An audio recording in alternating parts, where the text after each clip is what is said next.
बहुजन समाज के साथियों, जय भीम, जय भारत, नमो बुद्धा।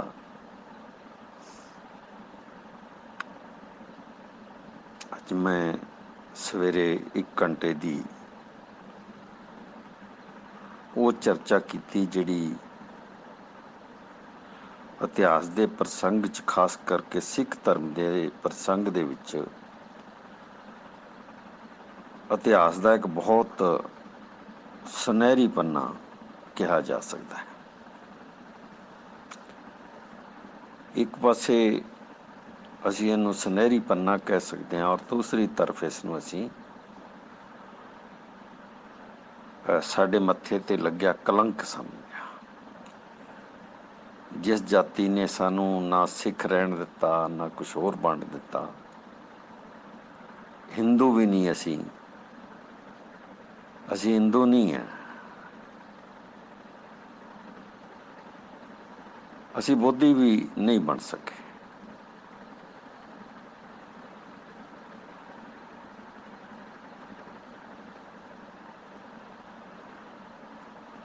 असी किसी भी धर्म च कुछ भी नहीं है, चाहे असी राधा स्वामी होइए, चाहे असी सच्चे सौदे वाले हो जाइए, चाहे निरंकारी हो जाइए, चाहे सिख हो जाइए, कुछ भी हो जाइए, हकीकत साडी ये है कि असी कुछ भी नहीं है। मैं हुणे हुणे धर्म के प्रसंग दे विच दो विचार सुन रहा सी। एक वीर बख्शी राम जी नूं सुनिया और उस तो बाद वीर जोगिंदरपाल उन्हां नूं सुनिया। और सुनने तो बाद मैनूं इस तरह लग्या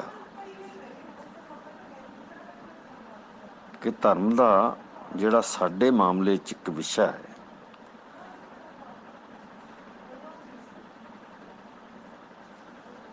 बुनियादी तौर पे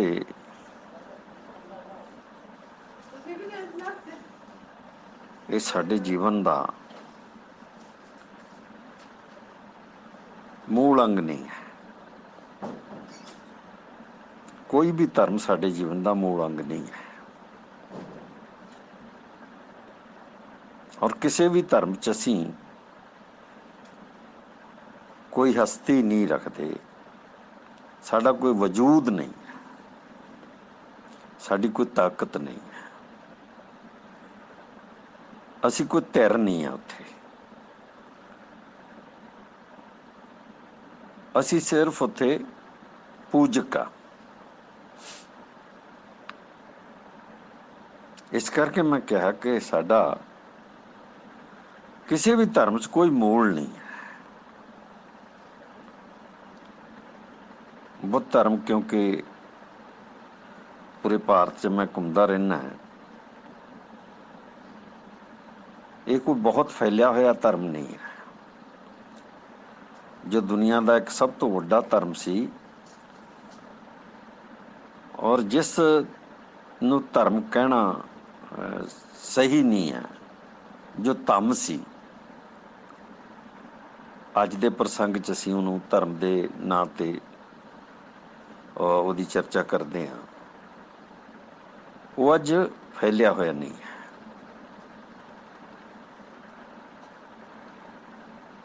ਉਹਦੀ कोई विशेष होंद नहीं है, होंद है विशेष होंद नहीं है।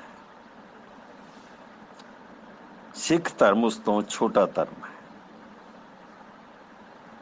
बुद्ध धर्म तो अज दे प्रसंग च भी छोटा धर्म है।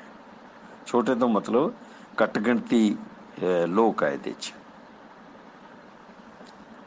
ਇਹਦੇ बावजूद भी एक हस्ती के तौर पर, एक ताकत के तौर पर, एक राजनीति के तौर पर, एक समाजिक ताने बाने के तौर पर और एक खेतर के तौर पर बहुत ताकतवर धर्म है।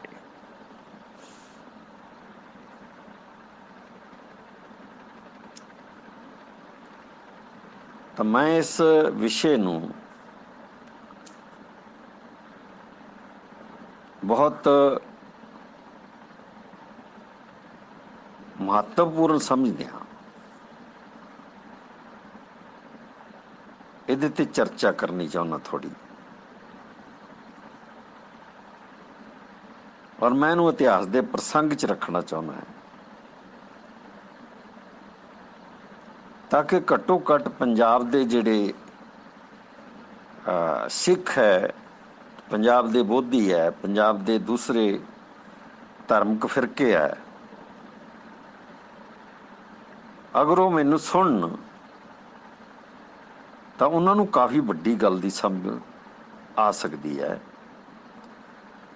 ਕਿ ਅਸਲ ਵਿੱਚ ਧਰਮ ਦੇ ਖੇਤਰ 'ਚ ਅਸੀਂ ਕੀ ਹਾਂ। ਕਦੀ ਇਹੀ ਖੇਤਰ ਜਿੱਥੇ ਅਸੀਂ ਅੱਜ ਰਹਿ ਰਹੇ ਹਾਂ,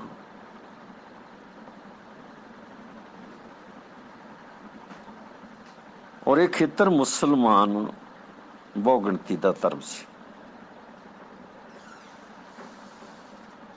ਜਾਣੀ ਇੱਥੇ ਮੁਸਲਮਾਨ ਧਰਮ ਹੈ ਜਿਹੜਾ, ਉਹ ਬਹੁਗਿਣਤੀ ਦਾ ਧਰਮ ਸੀ।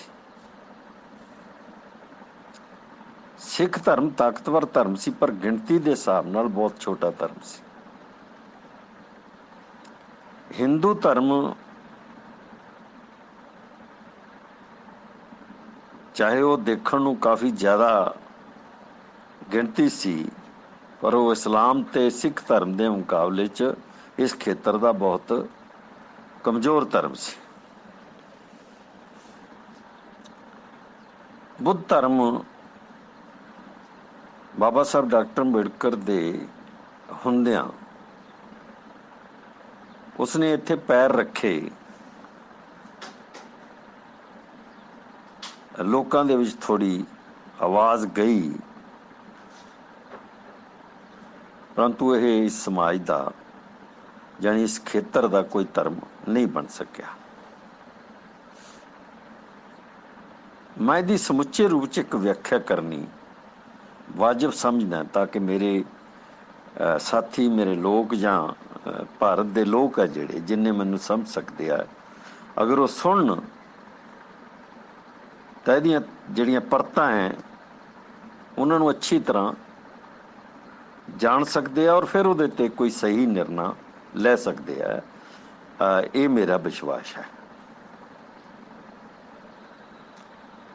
ਪੰਜਾਬ ਦੇ ਵਿੱਚ ਇੱਕ ਨੰਬਰ ਦਾ ਧਰਮ ਜਿਹੜਾ ਵਰਤਮਾਨ ਹਰਿਆਣਾ ਦੇ ਨਿਕਲ ਜਾਣ ਤੋਂ ਬਾਅਦ, ਹਿਮਾਚਲ ਦੇ ਨਿਕਲ ਜਾਣ ਤੋਂ ਬਾਅਦ, ਜਿੱਥੇ ਹਿੰਦੂ ਧਰਮ ਬਹੁਤ ਭਾਰੂ ਹੈ, ਬ੍ਰਾਹਮਣ ਦਾ ਧਰਮ ਜਿਹੜਾ ਹਿੰਦੂ ਧਰਮ ਹੈ, ਹਿੰਦੂ ਧਰਮ ਨਹੀਂ ਹੈ ਕੋਈ, ਅਸਲ 'ਚ ਬ੍ਰਾਹਮਣ ਦਾ ਧਰਮ ਹੈ, ਸਨਾਤਨੀ ਧਰਮ ਜਿਹਨੂੰ ਕਹਿ ਸਕਦੇ ਹਾਂ, ਵੈਦਿਕ ਆਰੀਆ ਵੈਦਿਕ ਧਰਮ। ਉਹਦੇ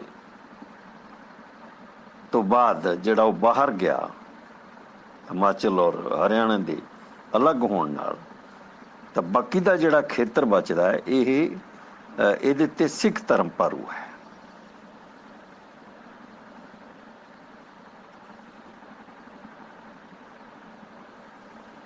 ਜਿਸ ਤਰ੍ਹਾਂ ਅਸੀਂ ਸਵੇਰੇ ਚਰਚਾ ਕੀਤੀ, ਸਿੱਖ ਧਰਮ ਦੇ ਵਿੱਚ ਦਲਿਤ ਪਛੜਿਆਂ ਦੀ ਗਿਣਤੀ ਸਭ ਤੋਂ ਜ਼ਿਆਦਾ,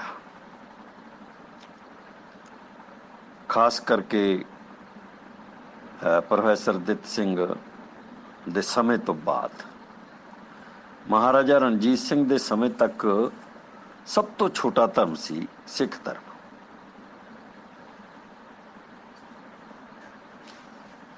ਮਹਾਰਾਜਾ ਰਣਜੀਤ ਸਿੰਘ ਦੀ ਫੌਜ ਦੇ ਵਿੱਚ ਦੋ ਸਭ ਤੋਂ ਵੱਡੀਆਂ ਤਾਕਤਾਂ ਸੀ, ਇੱਕ ਮੁਸਲਮਾਨ ਫੌਜ ਜ਼ਿਆਦਾ ਸੀ, ਉਹਦੀ ਸਭ ਤੋਂ ਇੱਕ ਨੰਬਰ ਤੇ ਫੌਜ ਉਹਦੀ ਮੁਸਲਮਾਨ ਫੌਜ ਸੀ, ਔਰ 2 ਨੰਬਰ ਤੇ ਸਿੱਖ ਸੈਨਾ ਸੀ।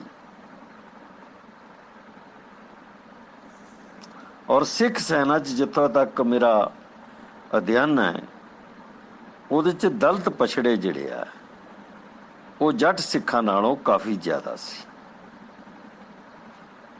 ਮਜ਼੍ਹਬੀ ਤੇ ਚਮਾਰ, ਜਲਾਹੇ, ਖਾਸ ਕਰਕੇ ਇਹ ਜਾਤੀਆਂ ਜਿਹੜੀਆਂ, ਮਜਬੀ ਚਮਾਰ ਜਲਾਹਾ ਜਾਂ ਇੱਕ ਦੋ ਜਾਤੀਆਂ ਹੋਰ ਹੋਣਗੀਆਂ ਜਿਨ੍ਹਾਂ ਦੇ ਲੋਕ ਭਰਤੀ ਹੋਏ, ਪਰ ਇਹ ਮੂਲ ਤੌਰ ਤੇ ਮੈਂ ਦੇਖਿਆ ਕਿ ਇਹਨਾਂ ਦੇ ਲੋਕ ਜਿਹੜੇ ਆ ਉਹ ਮਹਾਰਾਜਾ ਰਣਜੀਤ ਸਿੰਘ ਦੀ ਫੌਜ 'ਚ ਕਾਫੀ ਜ਼ਿਆਦਾ ਸੀ। ਪਰ 1848 ਤੋਂ ਬਾਅਦ ਜਿਹੜੀ ਗਿਣਤੀ ਹੈ ਸਿੱਖਾਂ ਦੀ ਉਹ 20 ਲੱਖ ਦੇ ਕਰੀਬ ਬਾਕੀ ਬਚੀ। ਸਿੱਖ ਹਿੰਦੂ ਨਹੀਂ ਬਣੇ। ਇਹ ਧਿਆਨ ਰੱਖਿਆ ਜਾਵੇ ਕਿ ਜਿਹੜੇ ਸਿੱਖ ਬਣ ਗਏ ਉਹ ਦੁਬਾਰਾ ਹਿੰਦੂ ਨਹੀਂ ਬਣੇ, ਕਿਉਂਕਿ ਬ੍ਰਾਹਮਣੀ ਧਰਮ ਦੇ ਖਿਲਾਫ, ਸਨਾਤਨੀ ਧਰਮ ਦੇ ਖਿਲਾਫ, ਆਰੀਆ ਵੈਦਿਕ ਧਰਮ ਦੇ ਖਿਲਾਫ, ਦੇਵੀ ਦੇਵਤਿਆਂ ਦੇ ਧਰਮ ਦੇ ਖਿਲਾਫ, ਬ੍ਰਾਹਮਣ ਦੇ ਧਰਮ ਦੇ ਖਿਲਾਫ ਸਭ ਤੋਂ ਵੱਡਾ ਇਨਕਲਾਬ ਜਿਹੜਾ ਬੁੱਧ ਦਾ ਇਨਕਲਾਬ ਸੀ, ਉਸ ਤੋਂ ਦੂਜੀ ਵਾਰ ਜਿਹੜਾ ਇਨਕਲਾਬ ਖੜਾ ਹੋਇਆ ਉਸ ਧਰਮ ਦੇ ਖਿਲਾਫ, ਉਹ ਸਿੱਖ ਧਰਮ ਹੈ। ਔਰ ਸਿੱਖ ਧਰਮ ਦੀ ਜਿਸ ਤਰ੍ਹਾਂ ਬੁੱਧ ਧਰਮ ਦੀ ਬੁਨਿਆਦ ਦੇ ਵਿੱਚ ਦਲਿਤ ਪਛੜੇ ਸਭ ਤੋਂ ਉੱਪਰ ਸੀ, ਬਿਲਕੁਲ ਇਸੇ ਤਰ੍ਹਾਂ ਸਿੱਖ ਧਰਮ ਦੇ ਵਿੱਚ ਸਭ ਤੋਂ ਵੱਡੀ ਤਾਕਤ ਜਿਹੜੀ ਸੀ ਉਹ ਦਲਿਤ ਪਛੜੇ ਸਿੱਖ ਸੀ।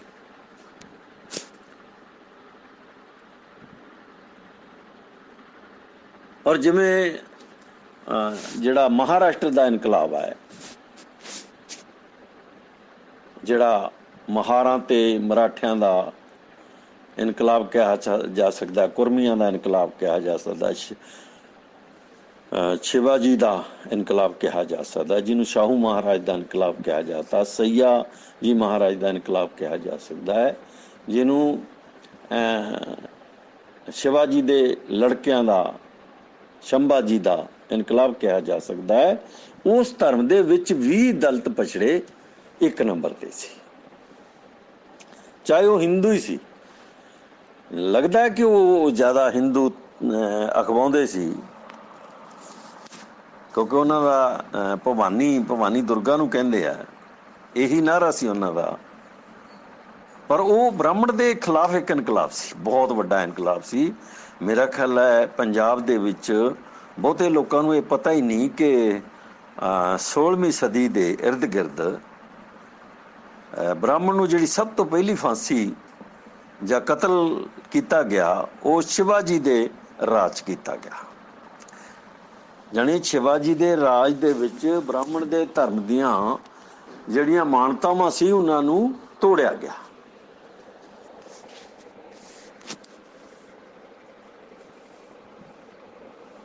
ਹੁਣ ਪੰਜਾਬ ਦਾ ਮਸਲਾ ਜਦੋਂ ਅਸੀਂ ਲੈਂਦੇ ਹਾਂ ਤਾਂ ਪੰਜਾਬ ਦੇ ਵਿੱਚ ਸਿੱਖ ਧਰਮ ਜਿਹੜਾ ਇਹ ਏਡਾ ਸ਼ਕਤੀਸ਼ਾਲੀ ਧਰਮ ਬਣ ਗਿਆ ਸੀ ਇੱਕ ਦਿਨ, ਜਦੋਂ ਇਹਦੇ ਤੇ ਇਹ ਧਿਆਨ ਰੱਖਣਾ ਸਾਰਿਆਂ ਨੇ, ਜਿਹੜੀ ਗੱਲ ਮੈਂ ਕਹਿ ਰਿਹਾ ਕਿ ਜਦੋਂ ਦਲਿਤ ਪਛੜੇ ਲੋਕ ਆ ਜਿਹੜੇ ਇਹਦੀ ਕਮਾਂਡ ਕਰ ਰਹੇ ਸੀ, ਉਸ ਵੇਲੇ ਸਭ ਤੋਂ ਤਾਕਤਵਰ ਧਰਮ ਸੀ ਇਹ। ਮੇਰੀ ਗੱਲ ਨੂੰ ਪੂਰੀ ਤਰ੍ਹਾਂ ਨੋਟ ਕਰਕੇ ਰੱਖਣਾ ਔਰ ਇਹਨੂੰ ਸਮਝਣ ਦਾ ਯਤਨ ਕਰਨਾ ਹੈ ਕਿ ਬੰਦਾ ਸਿੰਘ ਬਹਾਦਰ, ਬਾਬਾ ਵੀਰ ਸਿੰਘ, ਬਾਬਾ ਜੱਸਾ ਸਿੰਘ ਰਾਮਗੜੀਆ, ਬਾਬਾ ਜੱਸਾ ਸਿੰਘ ਆਹਲੂਵਾਲੀਆ ਔਰ ਮਹਾਰਾਜਾ ਰਣਜੀਤ ਸਿੰਘ, ਇਹ ਪੰਜੇ ਦੇ ਪੰਜੇ ਆਦਮੀ ਹੈ ਜਿਹੜੇ ਸਿੱਖ ਬਾਦਸ਼ਾਹ ਬਣੇ। ਇਹ ਪੰਜੇ ਦੇ ਪੰਜੇ ਦਲਿਤ ਹੈ, ਇਹ ਦਲਿਤ ਪਛੜੇ ਆ। ਉਸ ਵੇਲੇ ਦਲਿਤ ਪਛੜਿਆਂ 'ਚ ਵੰਡੇ ਨਹੀਂ ਸੀ ਗਏ, ਉਸ ਵੇਲੇ ਇਹ ਦਲਿਤ ਅਤੇ ਪਛੜਿਆਂ ਦੇ ਵਿੱਚ ਇਹਨਾਂ ਦੀ ਬਹੁਤੀ ਵੰਡ ਨਹੀਂ ਸੀ ਹੋਈ। ਇਹ ਇੱਕੋ ਕਿਸਮ ਦੇ ਲੋਕ ਸੀ ਸਾਰੇ ਦੇ ਸਾਰੇ। ਤਾਂ ਮੇਰੇ ਸਾਥੀਓ,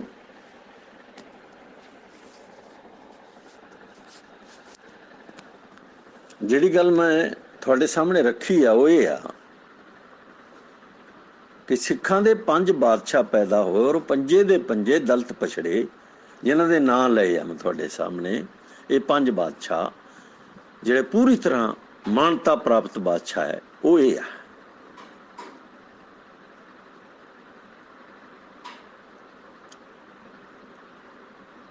ਹੁਣ ਸਵਾਲ ਇਸ ਗੱਲ ਦਾ ਆ ਗਿਆ ਕਿ ਮੈਂ ਜਿਹੜੀ ਗੱਲ ਸਾਬਤ ਕਰਨੀ ਚਾਹੁੰਦਾ ਸੀ ਉਹ ਇਹ ਸੀ ਕਿ ਜਦੋਂ ਦਲਿਤ ਪਛੜੇ ਹੀ ਸਿੱਖ ਫੌਜਾਂ ਦੇ ਵਿੱਚ ਜਰਨੈਲ ਸੀ, ਜਿਵੇਂ ਬਾਬਾ ਜੀਵਨ ਸਿੰਘ, ਵਰਗੇ ਜਰਨੈਲ, ਬਾਬਾ ਵੀਰ ਸਿੰਘ, ਬਾਬਾ ਧੀਰ ਸਿੰਘ ਵਰਗੇ ਜਰਨੈਲ, ਬਾਬਾ ਬੰਦਾ ਸਿੰਘ ਬਹਾਦਰ ਵਰਗੇ ਜਰਨੈਲ ਸੀ ਜਦੋਂ,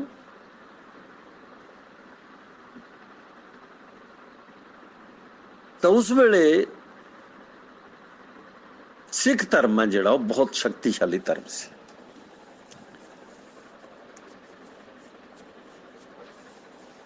ਔਰ ਇਹ ਇੰਨਾ ਸ਼ਕਤੀਸ਼ਾਲੀ ਸੀ ਕਿ ਦੁਨੀਆ ਦੇ ਵਿੱਚ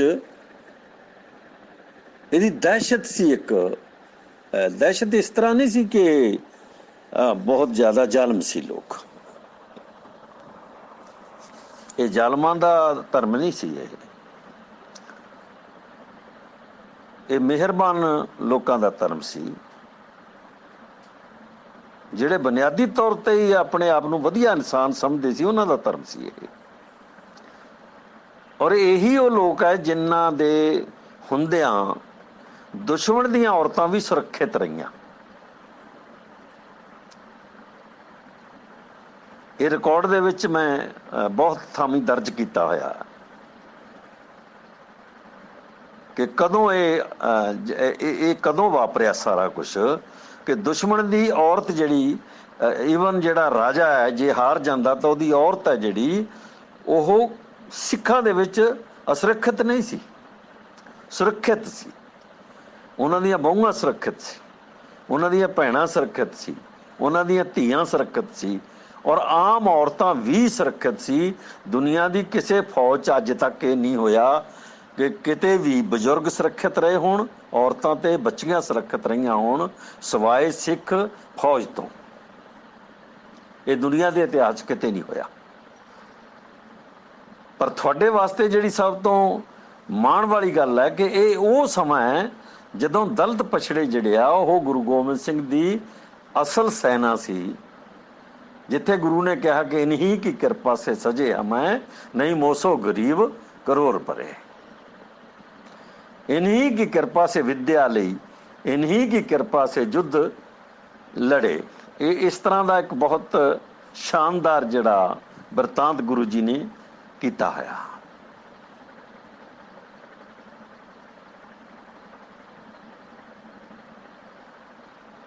ਤਾਂ ਇਹ ਜਿਹੜੀ ਸੈਨਾ ਇੰਨੀ ਤਾਕਤਵਰ ਸੀ ਕਿ ਮਹਾਰਾਜਾ ਰਣਜੀਤ ਸਿੰਘ ਤੱਕ ਐਸੇ ਹਾਲਾਤ ਪੈਦਾ ਹੋ ਗਏ ਸੀ ਕਿ ਕਿਸੇ ਵੀ ਹਮਲਾਵਰ ਦੀ ਭਾਰਤ ਤੇ ਹਮਲਾ ਕਰਨ ਦੀ ਜ਼ਰੂਰਤ ਨਹੀਂ ਸੀ ਪੈਂਦੀ। ਅਗਰ ਅੰਗਰੇਜ਼ 17ਵੀਂ ਸਦੀ 'ਚ ਭਾਰਤ 'ਚ ਆਏ ਹੈ ਤਾਂ ਤੁਹਾਨੂੰ ਇਹ ਯਾਦ ਰੱਖਣਾ ਚਾਹੀਦਾ ਕਿ ਅੰਗਰੇਜ਼ਾਂ ਨੂੰ ਵੀ ਇਹ ਬ੍ਰਾਹਮਣ ਲੱਭੀ ਲੈ ਕੇ ਆਈ। ਇਹ ਆਪਣੇ ਆਪ ਅੰਗਰੇਜ਼ ਨਹੀਂ ਆਇਆ। ਇਹ ਵੈਦਿਕ ਆਰੀਆ ਜਿਹੜੇ ਯੂਰਪੀਅਨ ਲੋਕਾਂ ਦੇ ਰਿਸ਼ਤੇਦਾਰ ਆ, ਜਿਹੜੇ ਉਹਨਾਂ ਦਾ ਖੂਨ ਸਾਂਝਾ ਜਿਹੜਾ ਇਹਨਾਂ ਨਾਲ, ਇਹੀ ਲੋਕ ਉਹਨਾਂ ਨੂੰ ਲੈ ਕੇ ਆਏ। ਪਰ ਇਹਨਾਂ ਦੀ ਜ਼ਰੂਰਤ ਨਹੀਂ ਪਈ ਕਿ ਉਹ ਪੰਜਾਬ ਵਾਲੇ ਪਾਸਿਓਂ ਲੈ ਕੇ ਆਉਂਦੇ। ਪੰਜਾਬ ਨੂੰ ਅਖੀਰ ਦੇ ਉੱਤੇ ਇਹਨਾਂ ਨੇ ਧੋਖਾ ਦੇ ਕੇ ਖਤਮ ਕਰਵਾਇਆ। ਮਹਾਰਾਜਾ ਰਣਜੀਤ ਸਿੰਘ ਨੂੰ ਖਤਮ ਕੀਤਾ, ਉਹਦੇ ਬੱਚਿਆਂ ਨੂੰ ਖਤਮ ਕੀਤਾ, ਔਰ ਉਹਨਾਂ ਨੂੰ ਉਹਦੀ ਸੱਤਾ ਨੂੰ ਜਿਹੜਾ ਹੈ ਉਹ ਅੰਗਰੇਜ਼ਾਂ ਦੇ ਅਧੀਨ ਕਰਵਾਇਆ। ਔਰ ਖਾਲਸਾ ਫੌਜ ਹੈ ਜਿਹੜੀ, ਉਹਨੂੰ ਗੋਡੇ ਟਿਕਾ ਤੇ ਇਹ ਉਹਨਾਂ ਨੇ ਅਖੀਰ ਤੇ ਉਦੋਂ ਕੀਤਾ ਜਦੋਂ ਪੂਰਾ ਭਾਰਤ ਜਿੱਤਿਆ ਗਿਆ। ਉਸ ਤੋਂ ਪਹਿਲਾਂ ਅੰਗਰੇਜ਼ਾਂ ਦੀ ਜ਼ਰੂਰਤ ਨਹੀਂ ਪਈ ਕਿ ਉਹ ਸਤਲੁਜ ਦਾ ਦਰਿਆ ਪਾਰ ਕਰਕੇ ਅੱਗੇ ਆ ਜਾਣ, ਇੰਨੀ ਹਿੰਮਤ ਉਹਨਾਂ 'ਚ ਨਹੀਂ ਸੀ। ਔਰ ਅਫਗਾਨਿਸਤਾਨ ਵੱਲੋਂ ਕੋਈ ਵੀ, ਅਫਗਾਨਿਸਤਾਨ ਦੇ ਜਿੱਤਣ ਤੋਂ ਬਾਅਦ ਜਿੱਥੋਂ ਦਾ ਜਿਹੜਾ ਜਿਹਨੂੰ ਕਹਿੰਦੇ ਜਥੇਦਾਰ ਜਾਂ ਜਿੱਥੋਂ ਦਾ ਮਹਾਰਾਜਾ ਬਾਬਾ ਵੀਰ ਸਿੰਘ ਨੂੰ ਲਾਇਆ ਗਿਆ ਅਫਗਾਨਿਸਤਾਨ ਦੇ ਸਰਹੱਦ ਦੇ ਨੇੜੇ, ਤਾਂ ਕਿਸੇ ਦੀ ਜ਼ਰੂਰਤ ਨਹੀਂ ਸੀ ਕਿ ਉੱਥੋਂ ਤੱਕ ਕੋਈ ਆਦਮੀ ਪੈਰ ਧਰਜੇ ਆ ਕੇ ਬਾਹਰਲੇ ਹਮਲਾਵਰਾਂ 'ਚੋਂ।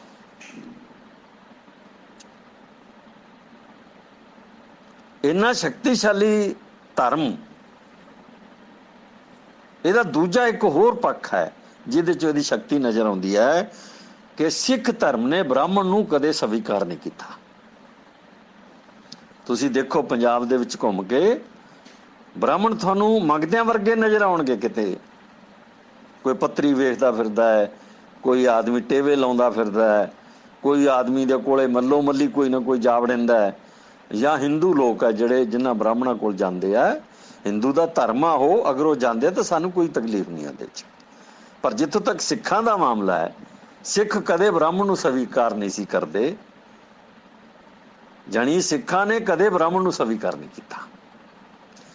ते जदों ही किसी ब्राह्मण नूं स्वीकार कीता तां उहने जिहड़ी सिख धर्म दे नाल जानी गदारी कीती जां जिहड़ी दुश्मनी कीती, वो इतिहास दे विच दर्ज है।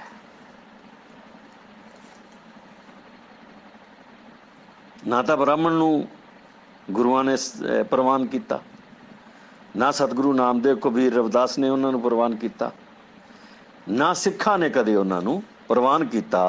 इस करके ब्राह्मण ये जानता सी कि सब तो खतरनाक अगर कोई जिहड़ा समाज है तो वह सिख समाज है, ब्राह्मण दे सनातनी धर्म दे बराबर, जिहड़ा किसी भी वेले ब्राह्मणी सल्तनत नूं ढा सकता है।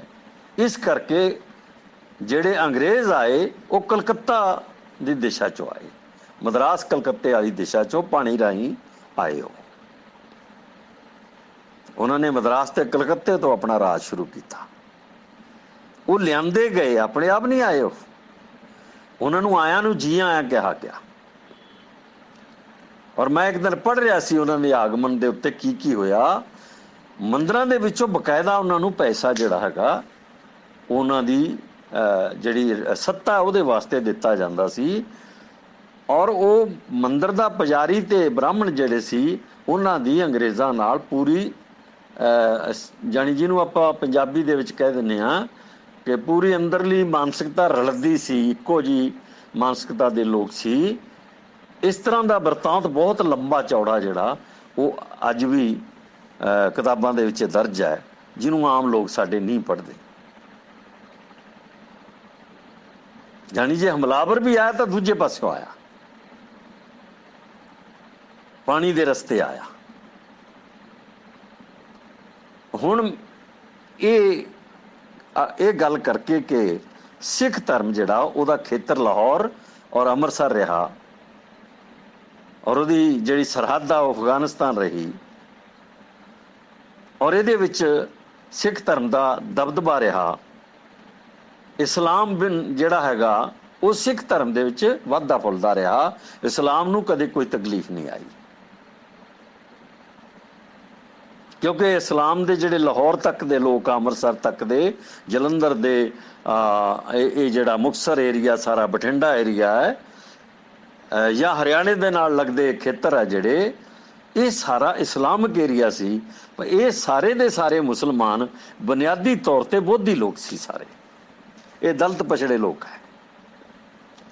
बहुते लोगों को इन्हां बरीकियां की जानकारी इस करके नहीं कि वो बहुता पढ़ते नहीं है कि जिहड़ा मुसलमान है लाहौर के इर्द गिर्द का, और जिहड़ा दिल्ली वाल नूं अगे आउंदा है दिल्ली तक नूं, और जां फिर ये जिहड़ा सारा खेतर विचकारला है हुशियारपुर तक का सारा, ये सारे दे सारे जिहड़े गुरदासपुर तो लैके लाहौर तक अमृतसर तक फैले हुए लोग है, जां इधर बठिंडा दे सरहदां नाल अगे तक निकल जाते हैं, ये सारे दे सारे बहु गिणती च दलित पछड़े लोग सी जिहड़े ब्राह्मण दे धर्म नूं छड्ड के मुसलमान बने।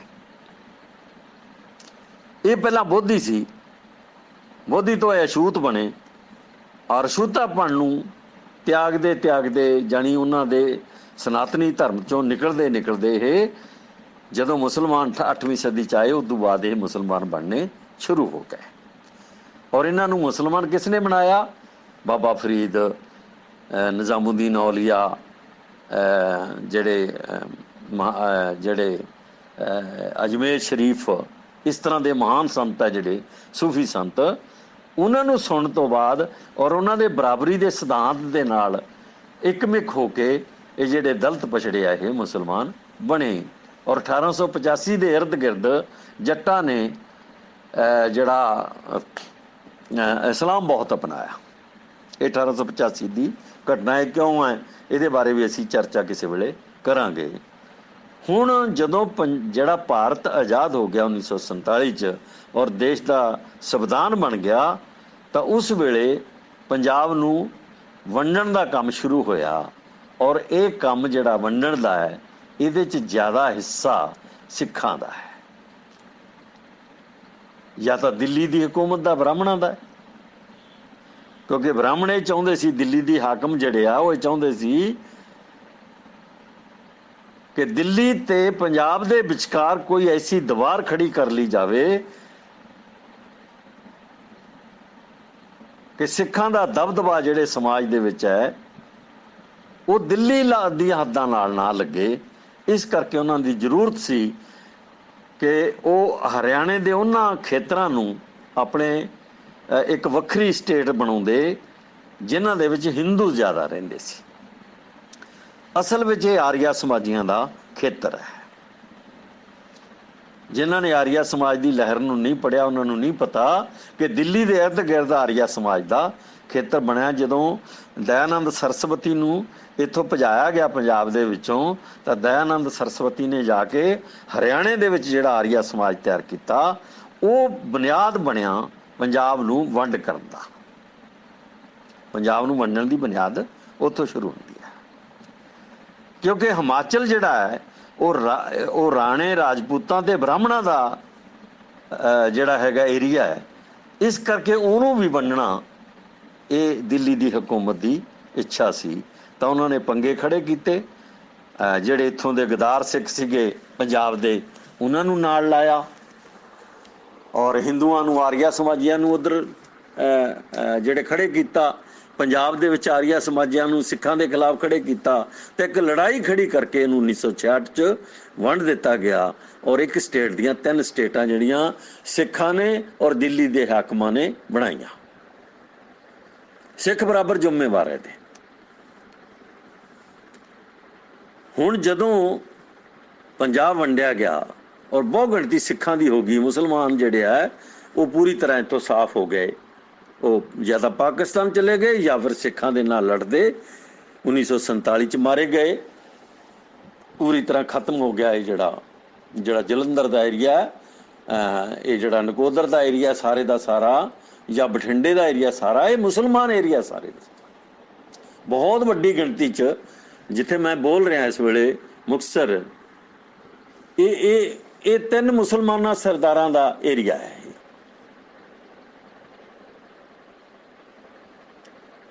ਜਾਣੀ 3 ਮੁਸਲਮਾਨ ਸਰਦਾਰ ਭਰਾ ਸੀ ਜਿਹੜੇ, ਉਹਨਾਂ ਦਾ ਖੇਤਰ ਹੈ। ਰਪਾਣਾ, ਤਗਾਣਾ ਤੇ ਨਰਵਾਣਾ, ਸ਼ਾਇਦ ਇੱਕ ਹੋਰ ਉਹਦਾ ਨਾਂ ਹੈ ਖਿਦਰਾਣਾ। ਇਹ 3 ਭਰਾ ਜਿਹੜੇ ਆ ਇਹ ਮੁਸਲਮਾਨ, ਇਹਨਾਂ ਦਾ ਖੇਤਰ ਹੈ। ਹੁਣ ਇੱਥੇ ਸਿੱਖਾਂ ਦੇ ਜਿਹੜੇ ਸਿੱਖਾਂ ਦੇ ਨਾਲ ਗਦਾਰੀਆਂ ਕਰਦੇ ਰਹੇ ਲੋਕ, ਉਹਨਾਂ ਦੇ ਅੰਦਰ ਇੱਥੋਂ ਦੀ ਸੱਤਾ ਦੀ ਭੁੱਖ ਹੈ ਜਿਹੜੀ, ਉਹ ਪਹਿਲਾਂ ਵੀ ਸੀ ਔਰ ਫਿਰ ਜਾਗ ਪਈ, ਫਿਰ ਇਕੱਲੇ ਸਿੱਖਾਂ ਜਾਗ ਪਈ।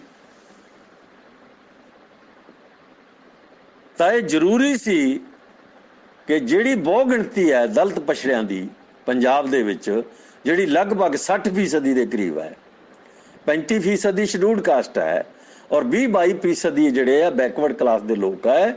ਇਹ 60% ਲੋਕ ਹੈ ਜਿਹੜੇ, ਇਹਨਾਂ ਤੋਂ ਬਿਨਾਂ ਕੋਈ ਸੱਤਾ ਕਾਇਮ ਨਹੀਂ ਹੋ ਸਕਦੀ ਪੰਜਾਬ ਦੇ ਵਿੱਚ। ਤੁਸੀਂ ਬਾਕੀਆਂ ਨੂੰ ਛੱਡ ਵੀ ਦਿਓ ਤਾਂ ਇਕੱਲੇ ਚਮਾਰ ਤੇ ਮਜ਼੍ਹਬੀ ਹੈ ਜਿਹੜੇ, ਉਹਨਾਂ ਦੀ ਏਡੀ ਵੱਡੀ ਗਿਣਤੀ ਹੈ ਕਿ ਉਹਨਾਂ ਤੋਂ ਬਿਨਾਂ ਕੋਈ ਸੱਤਾ 'ਚ ਪਹੁੰਚ ਨਹੀਂ ਸਕਦਾ ਇੱਥੇ। ਇਹਦਾ ਮਤਲਬ ਹੈ ਕਿ ਸਭ ਤੋਂ ਵੱਡੀ ਗਿਣਤੀ ਚਮਾਰਾਂ ਤੇ ਮਜ਼੍ਹਬੀਆਂ ਦੀ ਹੈ। ਚਮਾਰਾਂ ਤੇ ਮਜ਼੍ਹਬੀਆਂ ਦਾ ਅਗਰ ਸਮੀਕਰਨ ਬਣਦਾ ਹੈ ਔਰ ਇਹਨਾਂ ਨੂੰ ਪਤਾ ਲੱਗ ਜਾਂਦਾ ਕਿ ਅਸੀਂ ਦਲਿਤ ਪਛੜੇ ਲੋਕ ਹੈ, ਤਾਂ ਇਹ ਕਿਸੇ ਨੂੰ ਦੂਸਰੇ ਨੂੰ ਸੱਤਾ 'ਚ ਨਹੀਂ ਆਉਣ ਦੇਣਗੇ। ਇਹ ਗੱਲ ਇਹਨਾਂ ਦੇ ਪੱਲੇ ਨਹੀਂ ਪਈ, ਇਹ ਗੱਲ ਇਹਨਾਂ ਲੋਕਾਂ ਦੇ ਪੱਲੇ ਨਹੀਂ ਪਈ। ਅਗਰ ਬਾਬੂ ਮੰਗੂ ਰਾਮ ਦੇ ਪੱਲੇ ਪਈ ਤਾਂ ਬਹੁਤੀ ਦੇਰ ਤੱਕ ਉਹਨੂੰ ਕਾਇਮ ਨਹੀਂ ਰੱਖ ਸਕਿਆ, ਕਿਉਂਕਿ ਉਹਦਾ ਸਮਾਜ ਹੈ ਜਿਹੜਾ ਉਹ ਅਨਪੜ੍ਹ ਤੇ ਅਜੱਡ ਸਮਾਜ ਸੀ। ਇਸ ਕਰਕੇ ਬਹੁਤੀ ਦੇਰ ਤੱਕ ਉਹ ਚਲਾ ਨਹੀਂ ਸਕਿਆ ਇਹਨੂੰ। ਤਾਂ ਹੋਇਆ ਕਿ ਪੰਜਾਬ ਨੂੰ 2 ਬਿਲਟਾਂ 'ਚ ਵੰਡਿਆ ਗਿਆ। ਇੱਕ ਚਮਾਰ ਬਿਲਟ ਜਿਹੜੀ ਲੁਧਿਆਣੇ ਤੱਕ ਔਰ ਜਗਰਾਵਾਂ ਤੱਕ, ਫਿਰ ਨਕੋਦਰ ਤੱਕ, ਇਹ ਸਾਰੀ ਚਮਾਰ ਬਿਲਟ ਹੈ। ਹੁਸ਼ਿਆਰपुर, गुरदासपुर, पठानकोट और इधर मोहाली, डेरा बस्सी, पटियाला, ये सारी चमार बेल्ट है। ਤੁਸੀਂ ਪਟਿਆਲੇ ਤੋਂ ਇਹਨੂੰ ਸਿੱਧੀ ਗੁਰਦਾਸਪੁਰ, ਪਠਾਨਕੋਟ, ਸ਼ਾਹਪੁਰ ਕੰਡੀ ਤੱਕ ਲੈ ਜਾਓ, ਇਹ ਟੋਟਲ ਦੀ ਟੋਟਲ ਬੈਲਟ ਜਿਹੜੀ ਹੈ ਚਮਾਰ ਬੈਲਟ ਹੈ। ਫਿਰ ਤੁਸੀਂ ਸੰਗਰੂਰ ਤੋਂ ਥੱਲੇ ਉਤਰ ਆਓ, ਸੰਗਰੂਰ ਜਿਹੜਾ ਮਲੇਰਕੋਟਲੇ ਦੇ ਥੱਲੇ, ਇਧਰ ਜਗਰਾਵਾਂ, ਮੋਗਾ, ਮੋਗੇ ਤੋਂ ਤੁਸੀਂ ਫਿਰੋਜ਼ਪੁਰ ਨੂੰ ਹੋ ਜਾਓ, ਫਿਰੋਜ਼ਪੁਰ ਤੁਸੀਂ ਅੰਮ੍ਰਿਤਸਰ ਨੂੰ ਹੋ ਜਾਓ, ਅੰਮ੍ਰਿਤਸਰ ਤੋਂ ਤੁਸੀਂ ਤਰਨਤਾਰਨ ਹੋ ਜਾਓ, ਬਟਾਲੇ ਤੱਕ ਚਲੇ ਜਾਓ, ਬਟਾਲੇ ਤੋਂ ਲੈ ਕੇ ਪਟਿਆਲੇ ਤੱਕ ਜਿਹੜੀ ਇਹ ਜਿਹੜਾ ਚੰਦਨੁਮਾ ਅੱਧਾ ਚੰਦ ਜਿਹੜਾ ਬਣਦਾ ਹੈ, ਇਹ ਸਾਰੇ ਦੇ ਸਾਰੀ ਮਜ਼੍ਹਬੀ ਬੈਲਟ ਹੈ। ਤਾਂ ਪਹਿਲਾਂ ਤਾਂ ਇਹਨਾਂ ਨੂੰ ਵੰਡਿਆ ਗਿਆ ਦੋਨਾਂ ਨੂੰ, ਜਾਣੀ ਚਮਾਰ ਤੇ ਮਜ਼੍ਹਬੀ ਨੂੰ ਤੋੜਿਆ ਗਿਆ। ਖਾਸ ਕਰਕੇ ਜਦੋਂ 1980 ਦੇ ਵਿੱਚ ਬਹੁਜਨ ਦੀ ਲਹਿਰ ਚੱਲੀ ਔਰ ਬਹੁਜਨ ਦੀ ਲਹਿਰ ਨੇ ਮਾਲਵੇ ਨੂੰ ਆਪਣੇ ਹੱਥ 'ਚ ਲਿਆ। ਮੇਰੀ ਗੱਲ ਹਰ ਇੱਕ ਨੂੰ ਧਿਆਨ ਨਾਲ ਸੁਣਨਾ ਹੈ, ਇਹ ਸਾਰੀਆਂ ਸਾਡੇ ਜੀਵਨ ਦੇ ਵਿੱਚ ਇਤਿਹਾਸ ਦੀਆਂ ਬੀਤੀਆਂ ਔਰ ਸਾਡੀਆਂ ਹੱਡ ਬੀਤੀਆਂ। ਜਦੋਂ ਮਾਲਵੇ ਦੇ ਵਿੱਚ ਵੀ ਜਾਣੀ ਮਜ਼੍ਹਬੀ ਚਮਾਰ, ਜਲਾਹੇ, ਤਖਾਣ, ਛੀਂਬੇ, ਇਹ ਜਾਤੀਆਂ, ਰਾਏ ਸਿੱਖ, ਕੰਬੋ, ਘੁਮਿਆਰ, ਇਹ ਜਾਤੀਆਂ ਉੱਠ ਕੇ ਖੜੀਆਂ ਹੋਈਆਂ ਔਰ ਇਹਨਾਂ ਨੇ ਆਪਣੇ ਆਪ ਨੂੰ ਜੋੜਨ ਦਾ ਵੱਡਾ ਉਪਰਾਲਾ ਕੀਤਾ ਔਰ ਜਿਹੜੀ ਤਾਕਤ ਹੈ ਪੰਜਾਬ ਦੀ ਉਹ ਸਾਰੀ ਮਾਲਵੇ ਦੀ ਖੜੀ ਹੋਣ ਲੱਗੀ। ਤਾਂ ਇਹ ਜ਼ਰੂਰੀ ਹੋ ਗਿਆ ਕਿ ਇੱਥੇ ਕੋਈ ਨਵਾਂ ਪੰਗਾ ਖੜਾ ਕੀਤਾ ਜਾਵੇ ਔਰ ਇਹ ਪੰਗਾ ਖੜਾ ਕੀਤਾ ਗਿਆ ਲਗਭਗ 87-88 'ਚ ਜਾ ਕੇ। ਇਹ ਕਿਵੇਂ ਖੜਾ ਹੋਇਆ ਇਹ ਮੈਂ ਜਾਣਦਾ ਔਰ ਇਹ ਪ੍ਰਵਾਨ ਚੜਿਆ ਜਾ ਕੇ 94-95 'ਚ। ਜਾਣੀ 94-95 ਦੇ ਵਿੱਚ ਮਜ਼੍ਹਬੀ ਤੇ ਚਮਾਰ ਬੈਲਟ ਹੈ ਜਿਹੜੀ, ਇਹਨਾਂ ਦੋਨਾਂ ਨੂੰ ਪੂਰੀ ਤਰ੍ਹਾਂ ਅਲੱਗ ਕਰ ਦਿੱਤਾ ਗਿਆ। ਅੰਦਰ ਦੀ ਰਾਜਨੀਤੀ ਹੈ ਜਿਹੜੀ, ਇਹ ਕਿਸੇ ਦੇ ਵੱਸ ਦਾ ਰੋਗ ਨਹੀਂ ਹਰੇਕ ਆਦਮੀ ਦੇ, ਕਿ ਅੰਦਰ ਜਿਹੜੀ ਰਾਜਨੀਤੀ ਚੱਲਦੀ ਹੈ ਉਹ ਕੀ ਹੈ। ਤਾਂ ਬਹੁਜਨ ਸਮਾਜ ਦੇ ਅੰਦਰ ਇੱਕ ਰਾਜਨੀਤੀ ਜਿਹੜੀ ਹੈ ਉਹਨੇ ਜਿਹੜੇ ਪੈਰ ਪਸਾਰੇ ਔਰ ਜਿਹੜੀ ਅਕਾਲੀ ਸਿੱਖ ਰਾਜਨੀਤੀ ਹੈ ਉਹਨੇ ਉਹਦੇ ਨਾਲ ਨੇੜਤਾ ਬਣਾਈ ਔਰ ਉਹਦੇ ਨਤੀਜੇ ਵਜੋਂ ਮਜ਼੍ਹਬੀ ਤੇ ਚਮਾਰ ਵਿਚਕਾਰ ਦੁਸ਼ਮਣੀ ਖੜੀ ਕੀਤੀ ਗਈ। ਮਜ਼੍ਹਬੀਆਂ ਨੇ ਚਮਾਰਾਂ ਦੇ ਖਿਲਾਫ ਧੂਆਂ ਧਾਰ ਪ੍ਰਚਾਰ ਕੀਤਾ ਔਰ ਇਸੇ ਤਰ੍ਹਾਂ ਚਮਾਰਾਂ ਦੇ ਵਿੱਚ ਵੀ ਕੁਝ ਲੋਕ ਹੋਣਗੇ ਜਿਨ੍ਹਾਂ ਨੇ ਮਜ਼੍ਹਬੀਆਂ ਨਾਲ ਭੰਨ ਤੋੜ ਕੀਤੀ ਔਰ ਇਹ ਰਾਜਨੀਤਿਕ ਖੇਡ ਸੀ ਜਿਹਦੇ ਨਾਲ ਦੋ ਚੀਜ਼ਾਂ ਵਾਪਰੀਆਂ ਕਿ ਜਿਹੜਾ ਦੁਆਬੇ ਦਾ ਚਮਾਰ ਹੈ, ਜਿਹੜਾ ਬੀੜੀ ਵੀ ਪੀਂਦਾ ਸੀ, ਹੁੱਕਾ ਵੀ ਪੀਂਦਾ ਸੀ, ਹੁੱਕੀ ਵੀ ਪੀਂਦਾ ਸੀ, ਇੱਕ ਪਾਸੇ ਉਹ ਚਲੇ ਗਏ ਔਰ ਦੂਜੇ ਪਾਸੇ ਉਹ ਲੋਕ ਆ ਗਏ ਜਿਹੜੇ ਮਜ਼੍ਹਬੀ ਸਿੱਖ ਸੀ, ਬੀੜੀ ਵੀ ਪੀਂਦੇ ਸੀ, ਚਿਲਮ ਵੀ ਪੀਂਦੇ ਸੀ, ਹੁੱਕੀ ਵੀ ਪੀਂਦੇ ਸੀ, ਸਿਗਰਟ ਵੀ ਪੀਂਦੇ ਸੀ ਔਰ ਸਿੱਖ ਵੀ ਕਹਾਉਂਦੇ ਸੀ। ਇੱਕ ਪਾਸੇ ਉਹ ਹੋ ਗਏ। ਇਹਦੇ ਬਾਵਜੂਦ ਵੀ ਬਹੁਜਨ ਸਮਾਜ ਦੀ ਲਹਿਰ ਨੇ, ਜਿਹੜੀ ਅੰਬੇਡਕਰ ਲਹਿਰ ਖੜੀ ਹੋਈ, ਉਹਨੇ ਇਹਨਾਂ ਨੂੰ ਬਹੁਤ ਨੇੜੇ ਲਿਆਂਦਾ। ਉਹਦਾ ਨਤੀਜਾ ਕੀ ਨਿਕਲਿਆ? MP ਪੈਦਾ ਹੋਏ, MLA ਪੈਦਾ ਹੋਏ ਔਰ ਹਾਲਾਤ ਇਹ ਬਣ ਗਏ ਕਿ ਆਉਣ ਵਾਲੇ ਕਿਸੇ ਵੀ ਸਮੇਂ ਪੰਜਾਬ ਦੀ ਸਰਕਾਰ ਦੇ ਵਿੱਚ ਬਹੁਤ ਵੱਡੇ ਹਿੱਸੇਦਾਰ ਹੋਣਗੇ ਬਹੁਜਨ ਸਮਾਜ ਦੇ, ਜਾਣੀ ਦਲਿਤ ਪਛੜੇ ਲੋਕ ਜਿਹੜੇ ਪੰਜਾਬ 'ਚ ਰਹਿੰਦੇ ਆ। ਇਹ ਬੜੀ ਸਪਸ਼ਟ ਗੱਲ ਸੀ, ਬੜੀ ਸਾਫ਼ ਗੱਲ ਸੀ। ਇਹ ਜਿਹੜੀ 90 ਤੋਂ ਬਾਅਦ ਸਮਝਣੀ ਸ਼ੁਰੂ ਹੋਈ ਔਰ 95 ਦੇ ਵਿੱਚ ਇਹਦਾ ਜਿਹੜਾ ਚੂਹਾ ਚਾਹੀ, ਜਾਣੀ ਚੂਹੀ ਚੂਹਾ ਇੱਕ ਖੇਡ ਹੈ ਜਿਹੜੀ ਗੁਪਤ ਖੇਡ ਹੈ, ਉਹ ਕੱਢੇ ਗਏ, ਅੱਡ ਅੱਡ ਕੀਤੇ, ਮਤਲਬ ਚੂਹਾ ਚੂਹੀ ਦੀ ਖੇਡ ਖੇਡੀ ਗਈ। ਉਹ ਖੇਡ ਕੀ ਹੈ ਤੁਸੀਂ ਸਾਰੇ ਜਾਣਦੇ ਆ। ਇਹਦੇ ਬਾਵਜੂਦ ਵੀ ਜਿਹੜਾ ਸੰਗਠਨ ਹੈ ਜਿਹੜਾ ਉਹ ਇੰਨੀ ਬੁਰੀ ਤਰ੍ਹਾਂ ਨਹੀਂ ਸੀ ਟੁੱਟਿਆ। ਅਜੇ ਉਸ ਨੂੰ ਸੰਗਠਨ ਨੂੰ ਬਚਾਉਣ ਵਾਸਤੇ ਕਈ ਇਮਾਨਦਾਰ ਸਮਰਪਿਤ ਲੋਕ ਅਜੇ ਜਿਉਂਦੇ ਸੀ।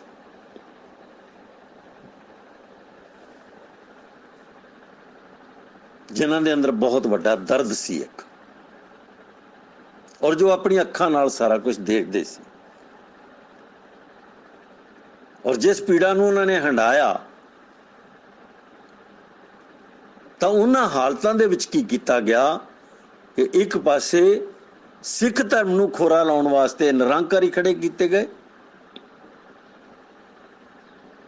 ਦੂਸਰੇ ਪਾਸੇ ਸੱਚੇ ਸੌਦੇ ਵਾਲੇ ਖੜੇ ਕੀਤੇ ਗਏ, ਔਰ ਤੀਸਰੇ ਪਾਸੇ ਪੰਜਾਬ ਦੇ ਰਾਧਾ ਸਵਾਮੀ ਖੜੇ ਕੀਤੇ ਗਏ।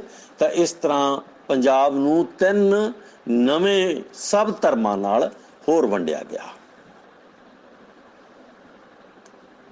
ਜਿਹੜੇ ਨਿਰੰਕਾਰੀ ਸਭ ਧਰਮ ਦੇ ਲੋਕ ਹੈ, ਇਹ ਸਿੱਖ ਧਰਮ ਦਾ ਹਿੱਸਾ ਹੈ। ਜਿਹੜੀਆਂ ਸਿੱਖ ਧਰਮ ਦੇ ਵਿੱਚ ਹਿੰਦੂ ਧਰਮ ਦੀਆਂ ਰੀਤਾਂ ਬੜੀਆਂ, ਉਹਨਾਂ ਦੇ ਵਿੱਚ ਸਭ ਤੋਂ ਵੱਡਾ ਪਰਿਵਰਤਨ ਕਰਨ ਵਾਲੇ ਲੋਕ ਆ ਜਿਹੜੇ, ਉਹਨਾਂ ਨੂੰ ਨਿਰੰਕਾਰੀ ਕਿਹਾ ਜਾਂਦਾ ਹੈ। ਇਹ ਸਿੱਖ ਨਹੀਂ ਦੱਸਣਗੇ ਕਿਸੇ ਨੂੰ ਕਦੇ ਵੀ। ਜਦ ਤੁਸੀਂ ਪੜ੍ਹੋਗੇ ਕਿਹੜੀਆਂ ਕਿਹੜੀਆਂ ਤਬਦੀਲੀਆਂ ਆਈਆਂ ਔਰ ਨਿਰੰਕਾਰੀਆਂ ਦੀ ਕੀ ਭੂਮਿਕਾ ਸੀ ਉਹਦੇ 'ਚ, ਫਿਰ ਤੁਹਾਨੂੰ ਪਤਾ ਲੱਗੇਗਾ ਕਿ ਨਿਰੰਕਾਰੀ ਆ ਜਿਹੜੇ ਉਹ ਸਿੱਖ ਧਰਮ 'ਚ ਬੜਿਆ ਬ੍ਰਾਹਮਣਵਾਦ ਹੈ, ਉਹਦੇ ਖਿਲਾਫ ਦੁਬਾਰਾ ਖੜੇ ਹੋਣ ਵਾਲੀ ਜਮਾਤ ਹੈ ਜਿਹੜੀ, ਉਹਨੂੰ ਨਿਰੰਕਾਰੀ ਕਿਹਾ ਜਾਂਦਾ ਹੈ।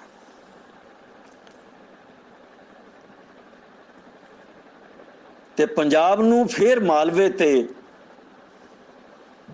ਦੁਆਬੇ ਦੇ ਵਿੱਚ ਪੱਕੇ ਤੌਰ ਤੇ ਵੰਡਣ ਵਾਸਤੇ ਜਿਹੜੇ ਲੋਕ ਬਾਕੀ ਬਚੇ ਸੀ, ਜਿਹੜੇ ਹੁਣ ਸਿੱਖ ਰਹਿਣਾ ਪਸੰਦ ਨਹੀਂ ਸੀ ਕਰਦੇ, ਕਿਉਂਕਿ ਸਿੱਖ ਧਰਮ ਜੱਟਾਂ ਦੇ ਹੱਥ 'ਚ ਆ ਗਿਆ ਔਰ ਸਾਰੇ ਗੁਰਦੁਆਰੇ ਉਹਨਾਂ ਦੇ ਕਬਜ਼ੇ 'ਚ ਆ ਗਏ, ਪਿੰਡ ਉਹਨਾਂ ਕੋਲ ਸੀ, ਖੇਤ ਉਹਨਾਂ ਕੋਲ ਸੀ, ਦਰਬਾਰ ਜਿਹੜੇ ਆਪਣੇ ਵੱਡੇ ਗੁਰਦੁਆਰੇ ਉਹਨਾਂ ਕੋਲ ਆ ਗਏ, ਅਕਾਲ ਤਖਤ ਉਹਨਾਂ ਕੋਲ ਆ ਗਏ। ਤਾਂ ਉਹਨਾਂ ਦੇ ਆਉਣ ਤੋਂ ਬਾਅਦ ਇਹ ਜਿਹੜੇ ਲੋਕ ਹੈ, ਦਲਿਤ ਪਛੜੇ ਲੋਕ ਹੈ, ਇਹਨਾਂ ਵਾਸਤੇ ਇੱਥੋਂ ਨਿਕਲਣ ਦਾ ਰਸਤਾ ਦੂਜਾ ਕੋਈ ਨਹੀਂ ਸੀ।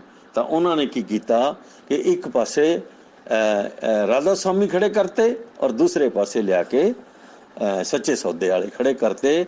ਔਰ ਘੱਟੋ ਘੱਟ ਇੱਕ ਜਿਸ ਤਰ੍ਹਾਂ ਕਿਹਾ ਜਾਂਦਾ ਕਿ 5 ਕਰੋੜ ਲੋਕ ਹੈ ਜਿਹੜੇ ਉਹ ਇਹਦੇ ਨਾਲ ਸੱਚੇ ਸੌਦੇ ਵਾਲੇ ਨਾਲ ਜੁੜੇ ਸੀ। ਔਰ ਜੇ 5 ਕਰੋੜ ਸੱਚੇ ਸੌਦੇ ਵਾਲੇ ਨਾਲ ਜੁੜੇ ਸੀ ਤਾਂ 5 ਕਰੋੜ ਤੋਂ ਘੱਟ ਨਹੀਂ ਲੋਕ ਹੋਣਗੇ ਜਿਹੜੇ ਰਾਧਾ ਸਵਾਮੀ ਨਾਲ ਜੁੜੇ ਹੋਣਗੇ। ਔਰ ਇਹਨਾਂ ਦੇ ਨਾਲ ਪੰਜਾਬ ਦਾ ਜਿਹੜਾ ਘੱਟੋ ਘੱਟ 40-50 ਲੱਖ ਦਲਿਤ ਪਛੜਿਆ ਜੁੜ ਗਿਆ, ਜਿਹਨੇ ਸਿੱਖ ਧਰਮ ਨੂੰ ਛੱਡ ਦਿੱਤਾ। ਸਗੋਂ ਇਹਨਾਂ ਦੇ ਵਿਚਕਾਰ ਦੁਸ਼ਮਣੀ ਹੋ ਗਈ। ਔਰ ਉਹ ਦੁਸ਼ਮਣੀ ਕਿਉਂ ਹੋਈ, ਇੱਕ ਲੰਬੀ ਚਰਚਾ ਹੈ, ਇਹਨੂੰ ਸਮਝਣ ਵਾਸਤੇ ਕਾਫੀ ਸਮਾਂ ਲੱਗੇਗਾ।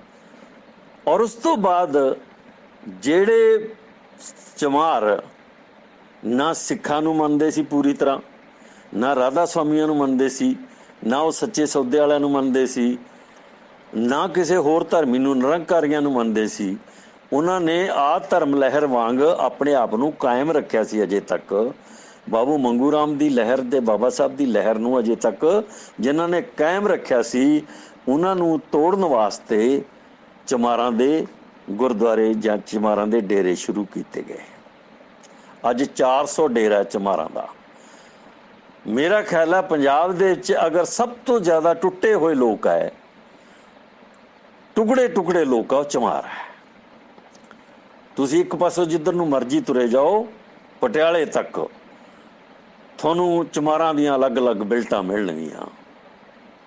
ਕੋਈ ਦੇਵੀ ਵਾਲੇ ਮਿਲਣਗੇ, ਕੋਈ ਤੁਹਾਨੂੰ ਰਾਧਾ ਸਵਾਮੀ ਮਿਲਣਗੇ, ਕੋਈ ਤੁਹਾਨੂੰ ਸੱਚੇ ਸੌਦੇ ਵਾਲਾ ਮਿਲੇਗਾ, ਕੋਈ ਤੁਹਾਨੂੰ ਸਿੱਖ ਮਿਲਣਗੇ, ਕੋਈ ਤੁਹਾਨੂੰ ਅਧਰਮੀ ਮਿਲਣਗੇ, ਕੋਈ ਤੁਹਾਨੂੰ ਆਪਣੇ ਬੋਧੀ ਮਿਲਣਗੇ, ਔਰ ਕੋਈ ਤੁਹਾਨੂੰ ਰਵਿਦਾਸੀਆ ਧਰਮੀ ਮਿਲਣਗੇ, ਔਰ ਕੋਈ ਤੁਹਾਨੂੰ 400 ਡੇਰਿਆਂ 'ਚ ਵੰਡੇ ਹੋਏ ਅਲੱਗ ਰਵਿਦਾਸੀਏ ਮਿਲਣਗੇ, ਜਿਨ੍ਹਾਂ ਦਾ ਆਪਸ ਵਿੱਚ ਹੀ ਕੋਈ ਲੈਣਾ ਦੇਣਾ ਨਹੀਂ ਹੈ। ਜਿੱਥੇ ਉਹਨਾਂ ਦੇ ਬਾਬੇ ਖੜੇ ਆ ਉੱਥੇ ਹੀ ਖੜੇ ਆ।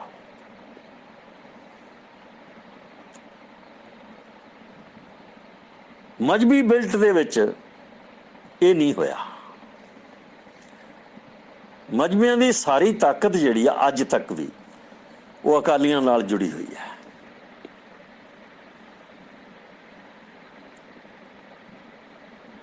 ਜਾਣੀ ਅੱਜ ਤੱਕ ਵੀ ਜਿਹੜਾ ਮਜ਼੍ਹਬੀ ਹੈ ਪੰਜਾਬ ਦਾ, ਉਹ ਅੱਜ ਤੱਕ ਵੀ ਅਕਾਲੀਆਂ ਨਾਲ ਹੈ। ਕੁਛ ਹਿੱਸਾ ਕਾਂਗਰਸ ਨਾਲ ਹੈ, ਬਾਕੀ ਸਾਰਾ ਜਿਹੜਾ ਹੈ ਉਹ ਜ਼ਿਆਦਾ जिस तरह दुआबे का चमार है वो ज़्यादा कांग्रेसी है, इस तरह मालवे का मजहबी है जिहड़ा वो सारा ज़्यादा अकालियां नाल है, बादल क्या नाल है। आ धर्मी हो गए, निरंकारी हो गए, सच्चे सौदे वाले हो गए। वंडिया कौन गया? कौन वंडिया गया? जट तो निरंकारी नहीं हुंदा। जट तुसी राधा स्वामी, हालांकि राधा स्वामी खुद जट है, ढिलों आ ਉਹਦੇ ਕੋਲ भी जट ਜਿਹੜੇ है ਉਹ ਉੱਥੇ ਜ਼ਿਆਦਾ नहीं ਜਾਂਦੇ। ਉਹ ਲੋਕ ਜਾਂਦੇ ਆ ਜਿਨ੍ਹਾਂ ਨੇ ਉੱਥੇ ਸਰਦਾਰੀ ਕਰਨੀ ਆ, ਉਹਨੇ ਕਿ ਜੱਟ ਉੱਥੇ ਜਾਂਦੇ ਆ। ਸੱਚੇ ਸੌਦੇ ਵਾਲੇ ਕੋਲੇ ਵੀ ਜੱਟ ਬਹੁਤ ਘੱਟ ਜਾਂਦੇ ਆ, ਹਾਲਾਂਕਿ ਇਹ ਵੀ ਜੱਟ ਹੈ। ਇਹ ਜਿਹੜਾ ਸੱਚੇ ਸੌਦੇ ਵਾਲਾ ਇਹ ਵੀ ਜੱਟ ਹੈ, ਨਿਰੰਕਾਰੀ ਜੱਟ ਨਹੀਂ ਹੈ।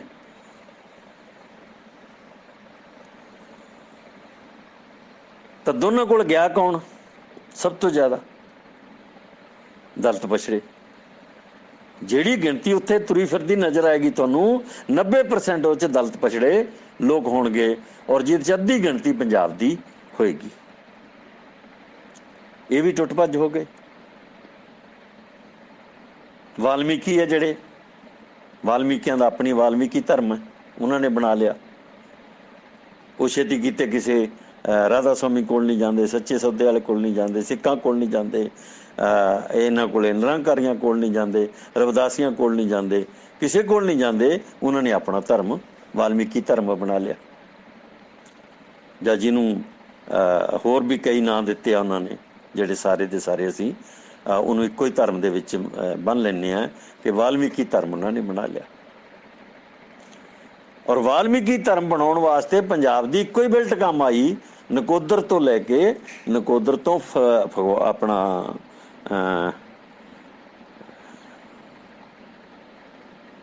ਨਕੋਦਰ ਤੋਂ ਉੱਪਰ ਨੂੰ ਜਾ ਕੇ ਅਸੀਂ ਕੀ ਉਹਨੂੰ ਸ਼ਹਿਰ ਕਹਿੰਦੇ ਹਾਂ, ਜਿਹੜਾ ਪਰੇ ਨਿਕਲ ਜਾਂਦਾ ਬਟਾਲਾ ਸਾਈਡ ਨੂੰ, ਧਾਰੀਵਾਲ ਸਾਈਡ। ਇਹ ਇੱਕ ਛੋਟੀ ਜਿਹੀ ਬਿਲਟ ਆ ਵਿਚਕਾਰ, ਜਿੱਥੇ ਮਜ਼ਹਬੀ ਤੇ ਵਾਲਮੀਕੀ ਜ਼ਿਆਦਾ ਹੈ। ਕਪੂਰਥਲਾ। ਹੁਣ ਕਪੂਰਥਲੇ ਦੇ ਵਿੱਚ ਵਾਲਮੀਕੀ ਕਿਉਂ ਜ਼ਿਆਦਾ ਹੈ, ਮਜ਼ਹਬੀ ਕਿਉਂ ਜ਼ਿਆਦਾ ਹੈ? ਕਿਉਂਕਿ ਕਪੂਰਥਲੇ ਦੇ ਮਹਾਰਾਜਾ ਨੇ, ਜੱਸਾ ਸਿੰਘ ਰਾਮਗੜੀਏ ਨੇ, ਜਾਂ ਉਹਨਾਂ ਦੀ ਸੰਤਾਨ ਨੇ ਇੱਕ ਦਿਨ ਸਿੱਖ ਧਰਮ ਛੱਡ ਕੇ ਈਸਾਈ ਧਰਮ ਅਪਣਾ ਲਿਆ ਸੀ, ਤਾਂ ਉਹਦੇ ਨਾਲ ਉਹ ਬਿਲਟ ਦੇ ਵਿੱਚ ਬਹੁਤ ਵੱਡਾ ਅਸਰ ਪਿਆ ਉਸ ਰਾਜ ਦੇ ਵਿੱਚ, ਕਿਉਂਕਿ ਕਪੂਰਥਲੇ ਦੇ ਰਾਜ 'ਚ ਆਉਂਦਾ ਸਾਰਾ ਕੁਛ। ਇਹ ਸਾਰੇ ਦੇ ਸਾਰੇ ਲੋਕ ਅੱਜ ਈਸਾਈ ਬਣ ਗਏ।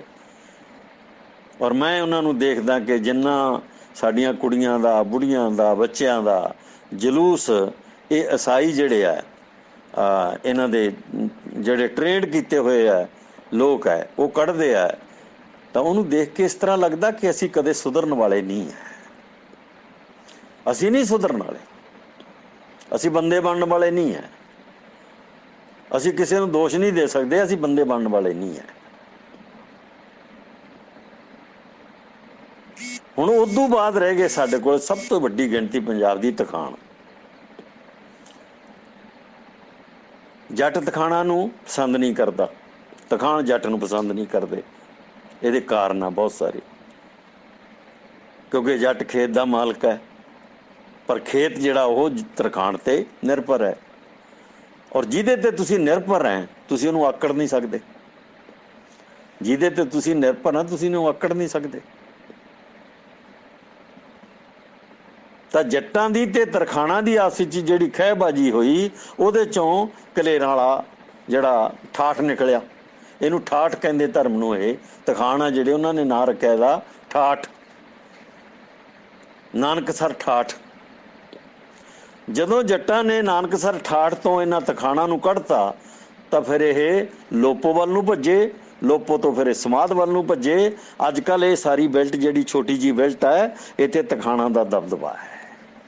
ਲੁਧਿਆਣੇ 'ਚ ਤਖਾਣਾਂ ਦਾ ਦਬਦਬਾ ਹੈ, ਫਗਵਾੜੇ 'ਚ ਤਖਾਣਾਂ ਦਾ ਦਬਦਬਾ ਹੈ, ਫਲੌਰ ਦੇ ਵਿੱਚ ਤਖਾਣਾਂ ਦਾ ਦਬਦਬਾ ਹੈ, ਜਿਹੜਾ ਉਹਦੇ ਨਾਲ ਗੁਰਾਇਆ ਉਹਦੇ 'ਚ ਤਖਾਣਾਂ ਦਾ ਦਬਦਬਾ ਹੈ। ਇਹ ਉਦਯੋਗ ਹੈ ਜਿਹੜਾ ਤਖਾਣਾਂ ਦੇ ਕਬਜ਼ੇ 'ਚ ਹੈ। ਤਾਂ ਇਹ ਜਿਹੜੀ ਛੋਟੀ ਜਿਹੀ ਬਿਲਟ ਹੈ, ਇੱਥੇ ਤਖਾਣਾਂ ਨੇ ਆਪਣਾ ਕਬਜ਼ਾ ਕਰ ਲਿਆ।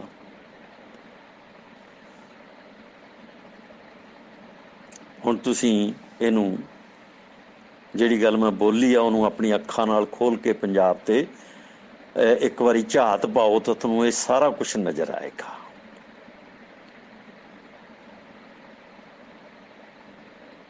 ਇਹ ਸਾਰਾ ਕੁਝ ਤੁਹਾਨੂੰ ਨਜ਼ਰ ਆਏਗਾ। ਹੁਣ ਮੁਸਲਮਾਨ ਇੱਥੇ ਨਹੀਂ ਹੈ, ਮੁਸਲਮਾਨ ਜਿਹੜੇ ਆ ਪਾਕਿਸਤਾਨ ਚਲੇ ਗਏ ਜਾਂ ਮਾਰੇ ਗਏ। ਮਲੇਰਕੋਟਲਾ ਵਾਲੇ ਮੁਸਲਮਾਨ ਹੈ, ਉਹਨਾਂ ਨੂੰ ਇਹ ਘਰ ਦੀ ਬੁਰਕੀ ਵਾਂਗੂ ਸਮਝਦੇ ਆ, ਘਰ ਦੀ ਮੁਰਗੀ ਵਾਂਗੂ ਸਮਝਦੇ ਆ ਸਿੱਖ।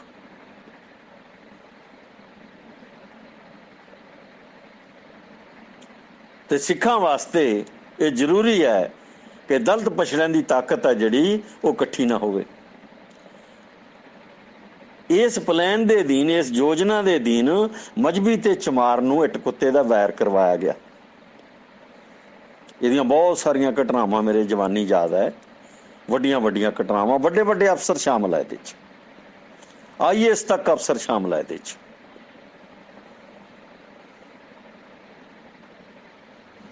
ਤਾਂ ਇੱਟ ਕੁੱਤੇ ਦਾ ਵੈਰ ਇਹਨਾਂ ਦੋਨਾਂ ਭਰਾਵਾਂ ਨੇ ਕੀਤਾ ਤੇ ਉਹਦਾ ਨਤੀਜਾ ਕੀ ਨਿਕਲਿਆ ਕਿ ਸਾਰੇ ਲੋਕ ਦਲਿਤ ਪਛੜੇ ਆ ਜਿਹੜੇ ਉਹ ਖੇਰੂ ਖੇਰੂ ਹੋ ਗਏ। ਕੋਈ ਰਾਧਾ ਸਵਾਮੀ ਹੋ ਗਿਆ, ਕੋਈ ਸੱਚਾ ਸੌਦਾ ਹੋ ਗਿਆ, ਕੋਈ ਰਵਿਦਾਸੀਆ ਹੋ ਗਿਆ, ਕੋਈ ਵਾਲਮੀਕੀ ਹੋ ਗਿਆ, ਕੋਈ ਆਦਮੀ ਜਿਹੜਾ ਹੈਗਾ ਉਹ ਇੱਧਰ ਚਲਾ ਗਿਆ, ਆਪਣਾ ਠਾਠਾਂ ਚਲਾ ਗਿਆ, ਕੋਈ ਆਦਮੀ ਬਾਬਾ ਪੂਰਨਾਥ। ਉਹ ਦੇਖੋ, ਇੱਕ ਚੀਜ਼ ਹੋਰ ਤੁਹਾਨੂੰ ਦੱਸਾਂ ਮੈਂ ਕਿ ਜਦੋਂ ਤੁਸੀਂ ਜਿਹਨੂੰ ਰਾਮ ਤੀਰਥ ਕਹਿੰਦੇ ਆ, ਵਾਲਮੀਕ ਤੀਰਥ ਜਾਓਗੇ ਤੁਸੀਂ, ਤਾਂ ਇੱਕ ਦੀਵਾਰ ਹੈ ਵਿਚਾਲੇ, ਦੀਵਾਰ ਦੇ ਖੱਬੇ ਹੱਥ ਜਿਹੜਾ ਹੈਗਾ ਉਹ ਮਜ਼੍ਹਬੀਆਂ ਦਾ ਡੇਰਾ, ਸੱਜੇ ਹੱਥ 'ਚ ਵਾਲਮੀਕਾਂ ਦਾ ਡੇਰਾ। ਜਦੋਂ ਤੁਸੀਂ ਸਾਹਮਣੇ ਸੜਕ ਤੋਂ ਜਾਓਗੇ, ਸਾਹਮਣੇ ਹਨੂੰਮਾਨ ਦੀ ਵੱਡੀ ਮੂਰਤੀ ਲੱਗੀ ਹੈ, ਉਹ ਵਾਲਮੀਕ ਵਾਲੀ ਸਾਈਡ ਹੈ, ਉੱਥੇ ਵਾਲਮੀਕਾਂ ਦਾ ਦਬਦਬਾ ਹੈ। ਜਦੋਂ ਤੁਸੀਂ ਖੱਬੇ ਹੱਥ ਸੜਕ ਦੇ ਉੱਤੋਂ ਦੀ ਮੁੜ ਕੇ ਤਾਂ ਸਿਰੇ ਤੇ ਪਹੁੰਚੋਗੇ ਤਾਂ ਉੱਥੇ ਬਾਬਾ ਪੂਰਨਨਾਥ ਦਾ ਡੇਰਾ, ਉਹ ਮਜ਼੍ਹਬੀ ਹੈ। ਜਾਣੀ ਮਜ਼੍ਹਬੀ ਤੇ ਵਾਲਮੀਕੀ ਵੀ ਆਪਸ ਵਿੱਚ ਹੀ ਇੰਨੀ ਬੁਰੀ ਤਰ੍ਹਾਂ ਤੋੜੇ ਗਏ, ਇੰਨੀ ਬੁਰੀ ਤਰ੍ਹਾਂ ਕਿ ਉਹ ਵੀ ਦੁਬਾਰਾ ਇਕੱਠੇ ਨਹੀਂ ਹੋ ਪਾਏ, ਕੋਈ ਨਹੀਂ ਇਕੱਠਾ ਹੋ ਪਾਇਆ। ਚਮਾਰ ਹੈ ਜਿਹੜੇ ਉਹ ਇਕੱਲੇ ਰਵਿਦਾਸੀਏ ਨਹੀਂ ਬਣੇ, ਉਹਨਾਂ ਨੇ 400 ਡੇਰੇ ਸਥਾਪਿਤ ਕਰ ਲਏ ਇਕੱਲੇ ਪੰਜਾਬ ਦੇ ਵਿੱਚ। ਪਠਾਨਕੋਟ ਤੋਂ ਸ਼ੁਰੂ ਕਰ ਲਓ ਤੁਸੀਂ, ਪਠਾਨਕੋਟ ਤੋਂ ਸ਼ੁਰੂ ਕਰਕੇ ਲੁਧਿਆਣੇ ਤੱਕ, ਇੱਧਰ ਹੁਸ਼ਿਆਰਪੁਰ ਤੱਕ, ਔਰ ਫਿਰ ਤੁਸੀਂ ਥੱਲੇ ਇੱਧਰ ਹੁਸ਼ਿਆਰਪੁਰ ਦੇ ਅਖੀਰ ਤੇ ਪਹੁੰਚ ਜਾਓ ਜਿੱਥੋਂ ਮੋਹਾਲੀ ਸ਼ੁਰੂ ਹੋ ਜਾਂਦਾ ਹੈ। ਇਹ ਡੇਰੇ ਡੇਰੇ ਹੈ ਇੱਧਰ ਸਾਰੇ ਪਾਸੇ।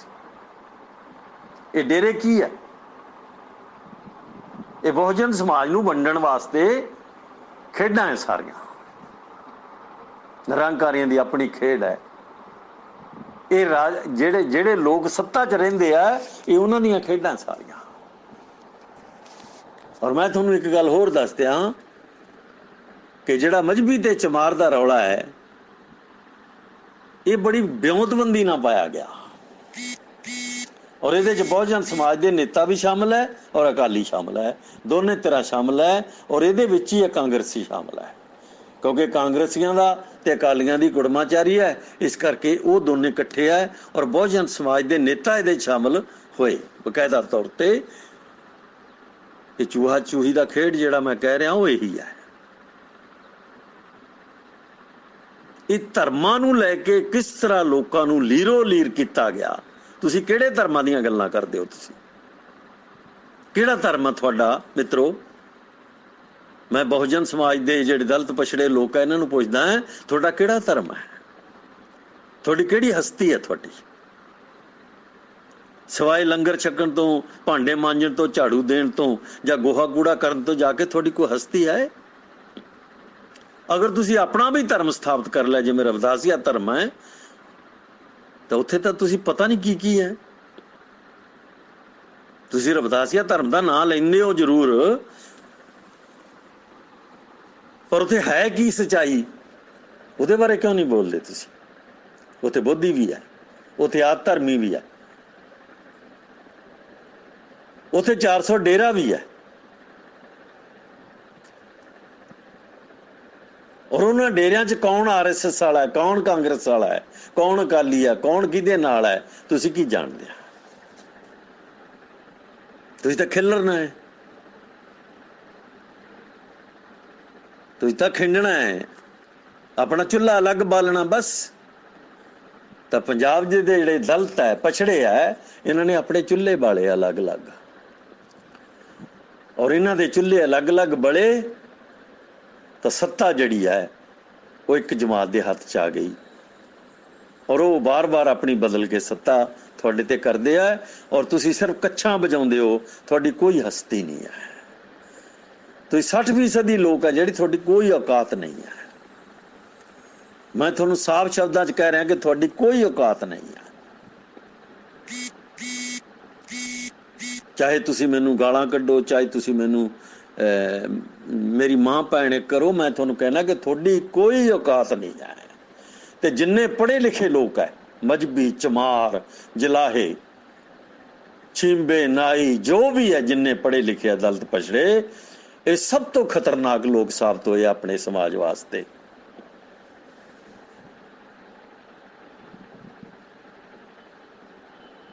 ਇਹ ਝੋਲੀ ਚੁੱਕ ਲੋਕ ਪੈਦਾ ਹੋਏ ਆ, ਸ਼ਰਾਬ ਦੀਆਂ ਬੋਤਲਾਂ ਤੇ ਵਿਕਣ ਵਾਲੇ ਲੋਕ ਆਏ। ਤੁਸੀਂ ਇਹਨਾਂ ਨੂੰ ਇਹ ਨਾ ਸਮਝੋ ਕਿ ਲੱਖ ਲੱਖ ਰੁਪਈਆ ਤਨਖਾਹ ਲੈਂਦੇ ਆ। ਮੈਂ ਜਦੋਂ ਕਦੇ ਚੋਣਾਂ ਕਰਾਉਣ ਜਾਂਦਾ ਤਾਂ ਮੈਂ ਦੇਖਦਾ ਇਹਨਾਂ ਨੂੰ ਕਿ ਇਹ 5-5 ਵੋਟਾਂ ਪਿੱਛੇ ਇੱਕ ਬੋਤਲ ਦਾ ਸੌਦਾ ਕਰਦੇ ਰਹੇ। ਇਹ ਲੋਕ, ਉਹ ਔਕਾਤ ਹੈ ਇਹਨਾਂ ਦੀ ਕਿ 5 ਵੋਟਾਂ ਕਿਸੇ ਨੂੰ ਹੇਰਾਫੇਰੀ ਨਾਲ ਦੇ ਦੇਣੀਆਂ ਔਰ ਉਹ ਤੋਂ ਬੋਤਲ ਸ਼ਰਾਬ ਦੀ ਲੈ ਲੈਣੀ, ਇਹ ਔਕਾਤ ਹੈ। ਔਰ ਸ਼ਾਮ ਜਦੋਂ ਹੋ ਜਾਂਦੀ ਤਾਂ ਇਹ ਪਿੰਡ ਦੇ ਰਸਤੇ ਵੱਲ ਵੇਖਦੇ ਰਹਿੰਦੇ, ਆਪਣੀ ਜਿਹੜੀ ਆਪਣੀ ਥਾਂ ਤੇ ਬੈਠੇ ਕਿ ਕੌਣ ਮੁਰਗੇ ਦੀ ਡੋਲਣਾ ਭਰ ਕੇ ਲੈ ਕੇ ਆਉਂਦਾ। ਇਹ ਸਾਡੀ ਔਕਾਤ ਹੈ, ਔਰ ਇਹ ਔਕਾਤ ਸਾਡੀ ਕੋਈ ਚਪੜਾਸੀ ਦੀ ਨਹੀਂ ਹੈ, ਇਹ ਕੋਈ ਕਲਰਕ ਦੀ ਜਾਂ ਮਾਸਟਰ ਦੀ ਔਕਾਤ ਨਹੀਂ ਹੈ। IAS ਦੀ ਵੀ ਔਕਾਤ ਇਹ ਹੈ।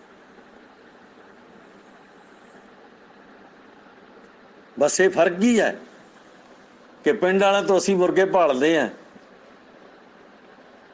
ਤੇ ਸੱਤਾ 'ਚ ਬੈਠਣ ਵਾਲਿਆਂ ਤੋਂ IAS ਜਾਂ IPS ਮੁਰਗੇ ਭਾਲਦਾ ਹੈ। ਇੰਨਾ ਹੀ ਫਰਕ ਆ ਬਸ। ਬੇਸਿਕਲੀ ਬੁਨਿਆਦੀ ਤੌਰ ਤੇ ਸੱਚਾਈ ਇਹ ਹੈ ਕਿ ਧਰਮਾਂ ਨੇ ਸਾਡੀ ਔਕਾਤ ਖਤਮ ਕਰਤੀ। ਸਾਡਾ ਕੋਈ ਧਰਮ ਨਹੀਂ ਔਰ ਸਾਡੀ ਕੋਈ ਔਕਾਤ ਨਹੀਂ, ਸਾਡੀ ਕੋਈ ਹਸਤੀ ਨਹੀਂ ਹੈ।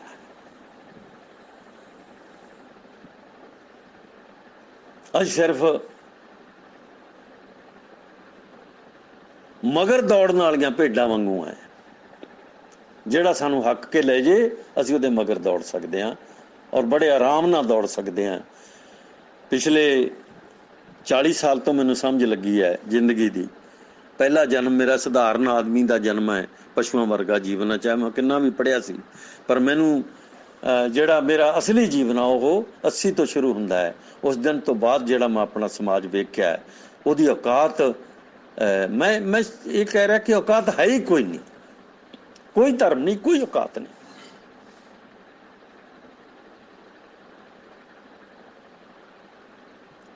ਔਰ ਸਾਡੀ ਔਕਾਤ ਕੀ ਹੈ ਕਿ ਸਾਡੇ ਗੁਰੂ ਦੇ ਘਰੇ ਦਰਬਾਰ ਸਾਹਿਬ ਦੇ ਵਿੱਚ, ਮੇਰੇ ਸਤਿਗੁਰ ਦੇ ਘਰੇ ਦਰਬਾਰ ਸਾਹਿਬ ਦੇ ਵਿੱਚ ਇੱਕ ਮਾਮੂਲੀ ਆਦਮੀ ਜਿਹੜਾ ਉਹ ਸਾਡੇ ਇੱਕ ਜਾਣੀ, ਮੈਂ ਸਵੇਰੇ ਵੀ ਇਹ ਗੱਲ ਬੋਲਿਆ ਸੀ ਕਿ ਪਦਮ ਸ਼੍ਰੀ ਨੂੰ ਚੂੜਾ ਕਹਿ ਕੇ ਗਾਲ ਕੱਢ ਸਕਦਾ ਹੈ। ਇਹ ਸਾਡੀ ਔਕਾਤ ਹੈ।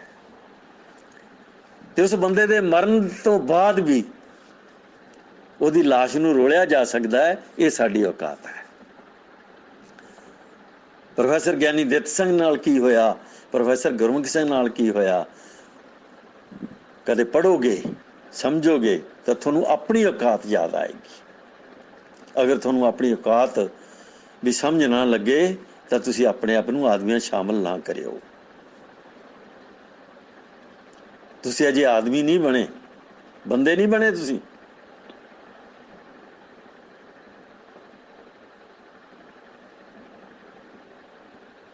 ਇੱਕ ਅਸ਼ੂਤੋਸ਼ ਆ ਗਿਆ UP ਬਿਹਾਰ ਦਾ ਪੰਡਿਤ, ਉਹ ਅੱਜ ਤੱਕ ਵੀ ਜਿਉਂਦਾ ਪਿਆ ਹੈ ਔਰ ਸਾਡੇ ਲੋਕ ਅੱਜ ਤੱਕ ਵੀ ਉਹਦੇ ਜਿਉਂਦੇ ਪਏ ਦੀ ਪੂਜਾ ਮਰੇ ਪਏ ਦੀ ਪੂਜਾ ਕਰ ਰਹੇ ਆ। ਸਾਡੇ ਲੋਕ ਕੀ ਸੀ ਉੱਥੇ ਸਾਰੇ? ਜਾਣੀ ਸਾਡੀ ਕੋਈ ਮਨੁੱਖੀ ਔਕਾਤ ਨਹੀਂ ਆ। ਤਾਂ ਮੈਂ ਇੰਨੀ ਗੱਲ, ਬਹੁਤ ਲੰਬੇ ਚੌੜੇ ਵਿਸ਼ੇ ਆ ਇਹ, ਬਹੁਤ ਲੰਬੀ ਚੌੜੀ ਕਹਾਣੀ ਆ ਇਹ, ਬਹੁਤ ਲੰਬਾ ਚੌੜਾ ਦਰਦ ਆ ਇਹ।